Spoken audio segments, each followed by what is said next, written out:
Hi everybody, welcome back to the Joy of Trucking. My name is Kevin, solo OTR driver for Werner Enterprises. Out here on the road, got this here trailer. See a fancy body job here. So I got a story for you. Hit that subscribe button and I'll tell you a story about a trailer. Yesterday picked up this trailer at a warehouse and had to get out of there pretty quick. Did my inspection real fast, noticed this and thought that's kind of crappy, but it wasn't an issue at the time because the load was just expedited items and so on. But the reason this is a concern for me now, I've delivered the load. I went inside and swept the trailer out full of trash. Now that's another thing, you know, shippers and receivers don't really care about that. It's the driver who has to make sure the trailer's clean. And luckily there was a dumpster handy here. But as I cleaned it out, I actually noticed light coming through at this corner.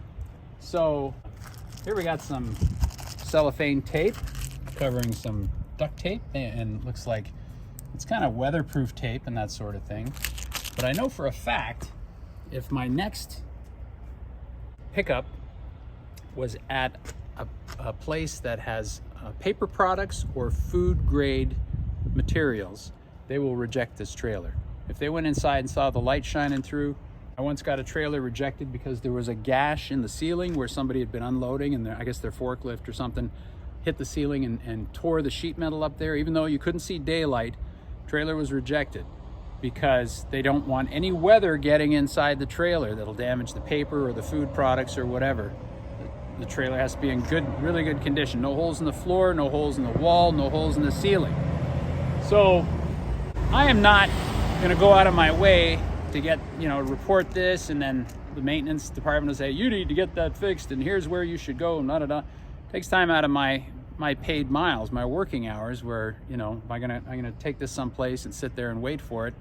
It's a big waste of time. I'm taking a risk because my next place might be paper or food grade, but nine times out of 10 it's not. So that's not an issue. The other thing is my 70 is running down. There's a terminal within an hour of here. If they don't get me another load pretty soon, I'm gonna say I'm going to the terminal to get this trailer fixed. And when we enter the lot of the terminal, they give you a sheet to fill out on the condition of the trailer. If it's got a broken light or a flat tire or anything else, and I'll just put damage, needs body work. And they will take care of it. And it won't take any time away from my productive hours. And then I'll be at a terminal where I can take a shower, work out, order some food, watch a game on TV, and spend my day off in the comfort of a Werner terminal. After my reset, they can assign me another trailer, or if this one's done, I'll get it back, or they'll give me a load. So I don't have a problem with getting this done. And that's the story of the damaged trailer. Something to think about. I hope you got something from this. If you like it, give it the old thumbs up. Put a comment below if you have your own version of this story or anything that you might want to add. It's a learning situation and we want everybody to hear it all. Hit that subscribe button and we'll catch you next time. See you down the road.